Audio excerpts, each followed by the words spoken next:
Di suatu malam, sebuah meteor terbang menuju ke bumi. Meteor itu sempat meledak dan sisa bongkahannya meluncur menembus atmosfer.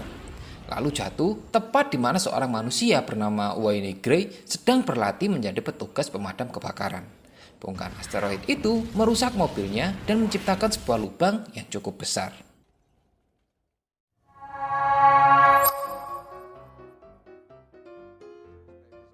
Keesokan harinya di sebuah kampus, kita diperkenalkan dengan seorang profesor biologi bernama Dr. Kane yang menjadi dosen di kampus tersebut. Dan masih di kampus yang sama, kita diperkenalkan lagi dengan karakter lain bernama Profesor Harry Blob, seorang mantan peneliti geologis dari Amerika Serikat.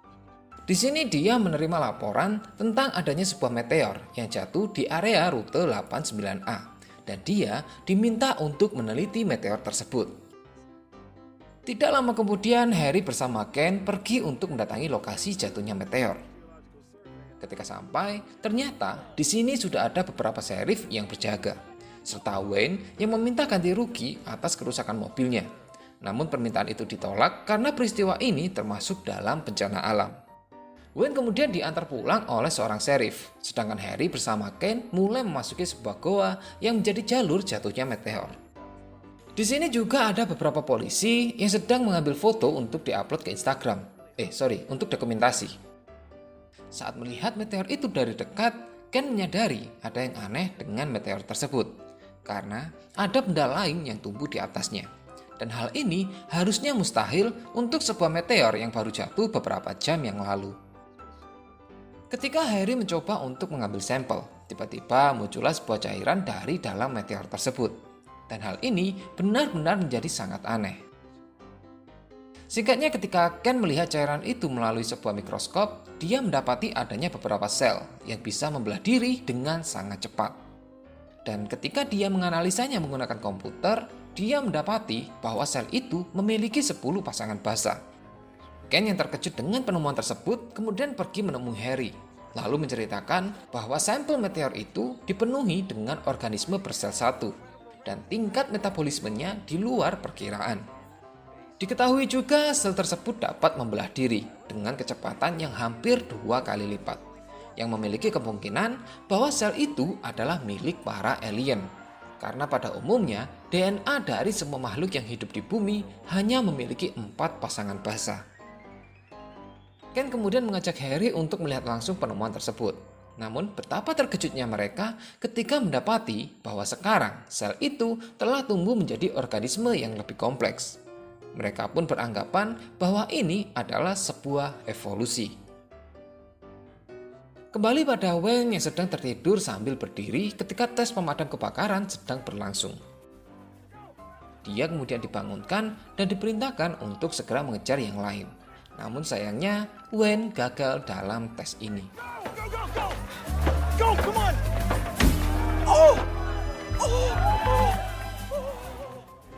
Ketika sedang mengompres benda tumpulnya, Wayne mendapati kabar bahwa tes berikutnya akan dilakukan 6 bulan lagi. Dia kemudian pergi dengan mobilnya yang sudahlah.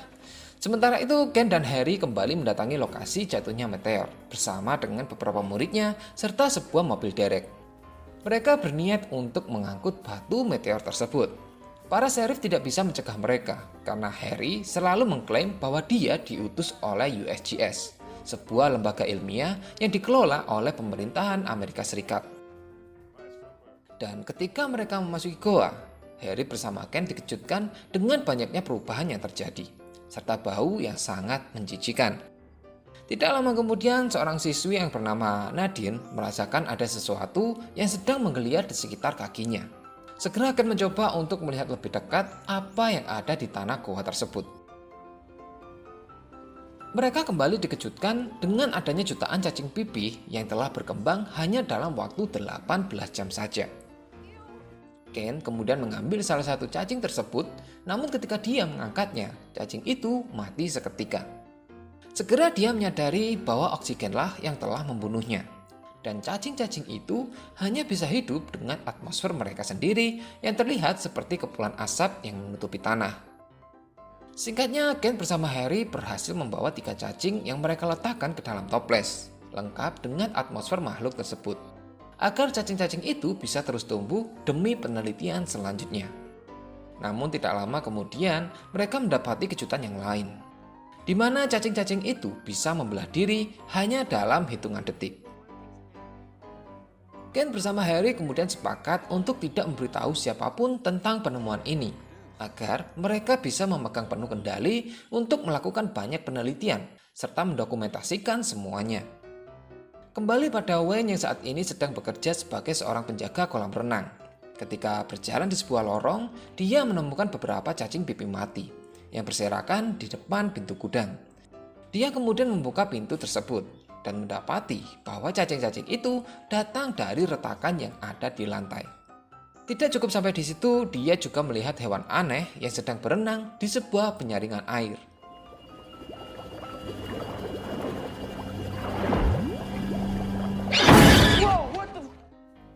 Sementara itu, Ken bersama Harry sedang dalam perjalanan kembali ke tempat jatuhnya meteor untuk memastikan tempat tersebut karena pagi ini Ken menemukan 3 subspesies yang berbeda.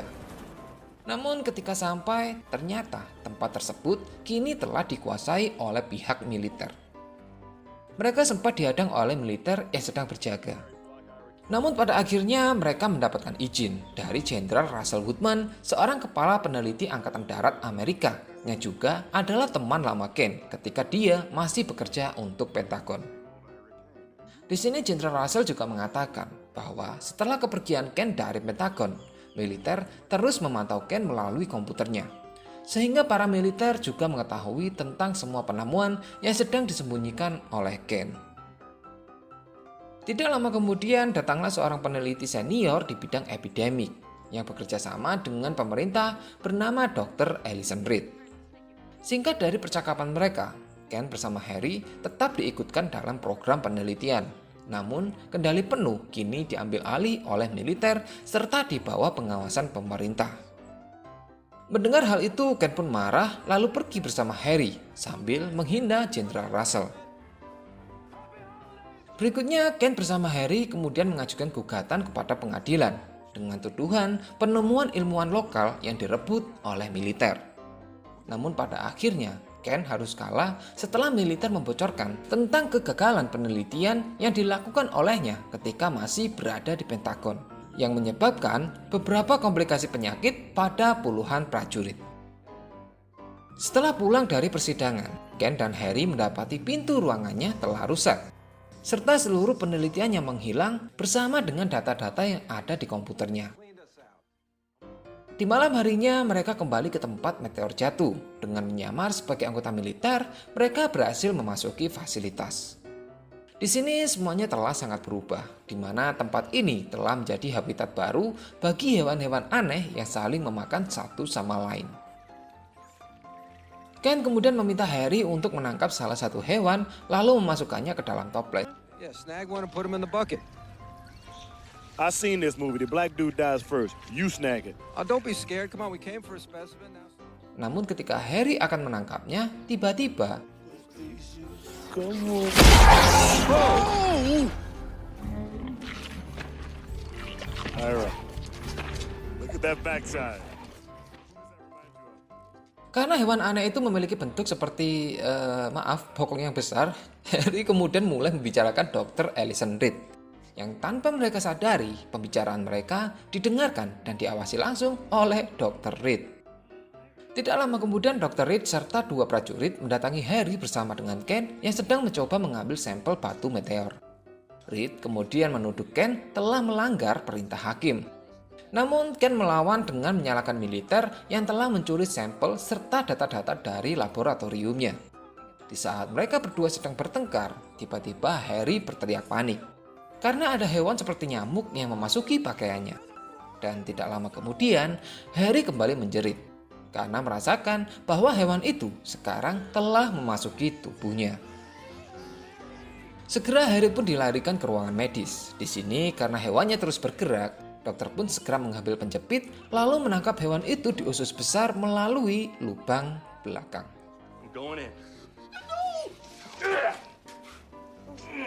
Don't clench. Yang pada akhirnya dokter berhasil menangkap hewan tersebut yang langsung mati ketika terkena oksigen. Berpindah ke tempat kerja Wayne yang sedang mengadakan pesta, di mana pada saat itu manajernya yang bernama Perry ingin menggelar acaranya sendiri di lapangan golf bersama dengan kekasihnya. Sambil menunggu kekasihnya datang, Perry mencoba menuangkan minuman. Namun sayangnya minuman itu tumpah dan membasahi celananya. Segera dia membersihkan tumpahan itu dengan air yang ada di danau. Tidak lama kemudian kekasihnya datang sambil memanggil namanya. Di saat yang sama muncullah seekor hewan aneh dari dalam danau yang kemudian menangkap Barry lalu menyeretnya masuk ke dalam air. Kekasih Barry yang melihat hal tersebut berteriak histeris sambil mendatangi kerumunan pesta dan menceritakan tentang peristiwa yang dialami oleh Barry. Sementara itu di fasilitas, Ken sedang bercerita kepada Dr. Reed tentang dirinya yang merasa putus asa karena telah diasingkan di Arizona selama 5 tahun. Dan sekarang, penemuan menakjubkan yang bisa memberinya tiket agar bisa keluar dari sini telah jatuh ke pangkuan orang lain. Tidak lupa, Ken juga berterima kasih kepada Reed karena tidak melaporkannya kepada polisi. Keesokan harinya ketika Harry bersama Ken tiba di kampus, mereka mendapati Wayne yang sedang menunggu dengan sebuah bungkusan plastik. Sambil mengatakan bahwa semalam seorang pria telah terbunuh di country clubnya. Wayne kemudian membuka bungkusan plastik yang dia bawa, yang ternyata berisikan hewan yang telah membunuh Barry di malam sebelumnya. Wayne juga menceritakan bahwa beberapa pengunjung mencoba mengejar hewan ini, yang tiba-tiba saja mati seperti tersedak ketika memasuki perangkap pasir. Berikutnya, Ken mendatangi Reed di hotelnya, sambil menanyakan tentang kejadian di lapangan golf. Dia juga menemukan bahwa makhluk-makhluk ini bisa beradaptasi. Namun Reed menganggap bahwa Ken terlalu berlebihan. Ken juga meminta Reed untuk berbicara kepada Jenderal Woodman agar secepatnya membunuh makhluk-makhluk ini. Tidak lupa, Ken juga bertanya apakah Reed tertarik kepadanya. Dan Reed hanya menjawab dengan senyuman. Saya ini pepes kadal. Selanjutnya Ken pergi ke sebuah restoran di mana Harry bersama Wayne sedang makan siang. Di sini Ken juga bertemu mantan pacarnya yang bernama Dennis yang sedang kencan dengan seorang polisi. Sempat terjadi pertengkaran kecil antara Dennis dan juga Ken. Namun semua berhenti ketika polisi tersebut menerima laporan dengan kode 1271 di sekitar Vale Vista. Wayne yang mendengar hal itu segera mengetahui bahwa arti kode tersebut adalah serangan binatang. Dan dia memiliki firasat yang buruk. Lantas dia mengajak Harry dan juga Ken untuk ikut menuju lokasi. Sesampainya di lokasi, Harry bersama Ken mendapati makhluk aneh yang mirip seperti anjing, serta beberapa cacing yang telah mati, dan makhluk-makhluk ini terlihat seperti merangkak dari bawah tanah. Tidak lama kemudian, Wayne datang dan langsung mengajak Harry serta Ken ke sebuah tebing, di mana terdapat puluhan makhluk mirip seperti naga, yang sebagian sudah mati dan sebagian masih sekarat karena kesulitan bernafas. Harry juga menyadari bagaimana makhluk-makhluk ini bisa sampai ke sini. Ini dikarenakan hampir seluruh wilayah merupakan goa berbentuk sarang lebah, serta adanya terowongan tambang tua yang saling berhubungan. Di saat yang sama mereka dikejutkan dengan salah satu makhluk sekarat yang tiba-tiba saja mengeluarkan sebuah telur dari mulutnya. Tidak lama kemudian telur itu menetas dan muncullah seekor hewan yang celakanya hewan itu mampu beradaptasi serta tumbuh dengan sangat cepat. Hewan itu kemudian terbang menuju ke kota, lalu memasuki sebuah pusat perbelanjaan dan menyebabkan kepanikan massal. Ken, Harry, dan juga Wayne yang berusaha menghentikan makhluk itu, kemudian mengambil beberapa senjata yang dijual di mall tersebut. Sementara itu di ruangan ganti, seorang gadis sedang bernyanyi sambil mengutil beberapa pakaian. Dan ketika dia membuka pintu, tiba-tiba makhluk itu muncul dan langsung menangkap serta membawa gadis itu terbang mengelilingi mall. Sementara itu para pemburu kita, tepatnya Wayne, melakukan sebuah improvisasi.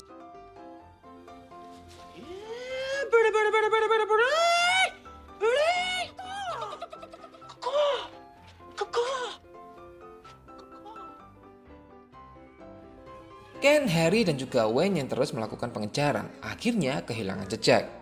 Wayne yang melihat sebuah mic kembali mencoba improvisasi.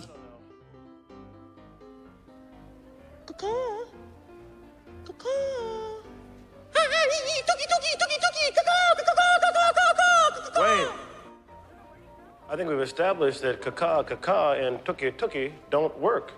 Right. Sorry. Namun karena kakao dan tuki-tukinya dilarang, Wen pun berganti improvisasi dengan bernyanyi. So beautiful to me. Step back, Harry. I'm gonna shoot him. No, stand down. Yang pada akhirnya improvisasi Wayne berhasil mengundang si makhluk untuk mendatangi lokasi mereka. Segera Ken menyuruh Harry untuk menangkap gadisnya, sedangkan dia mencoba untuk menembak makhluk tersebut. Yang pada akhirnya mereka berhasil serta si gadis berjanji untuk tidak mengutil lagi. Kembali ke fasilitas di mana akibat kejadian sebelumnya, Gubernur Lewis akhirnya datang untuk meminta kejelasan tentang masalah buruk apa yang sedang terjadi. Dr. Reed kemudian menjelaskan bahwa pertumbuhan dari ekosistem makhluk itu menyebar dengan sangat cepat. Dan kemungkinan dalam 1 minggu mereka akan menguasai Arizona. Kemudian dalam 2 bulan Amerika Serikat secara resmi menjadi milik makhluk aneh tersebut. Dan manusia dipastikan akan musnah. Tidak lama kemudian datanglah Harry, Ken, dan juga Wayne. Segera Jenderal Russell mengambil kesempatan ini untuk menyalahkan Ken karena telah memaksa masuk ke daerah terlarang dan juga telah melanggar prosedur keamanan yang mengakibatkan organisme makhluk itu menyebar luas. Segera Gubernur Lewis menghentikan pertengkaran tersebut lalu meminta semuanya untuk mencari cara bagaimana mengatasi serangan alien ini.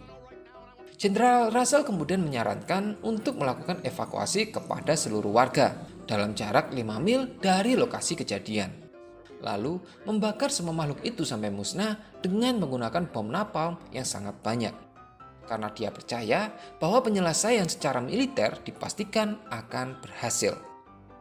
Di saat yang sama tiba-tiba mereka mendapatkan laporan tentang sesuatu yang merusak seluruh kamera pengintai. Di sini mereka dikejutkan dengan evolusi makhluk tersebut yang kini mampu menjadi seekor primata. Tidak lama kemudian terdengar suara lift yang sedang bergerak. Segera beberapa militer bersiaga pada posisinya masing-masing. Namun ketika dibuka, ternyata lift itu kosong. Dan tiba-tiba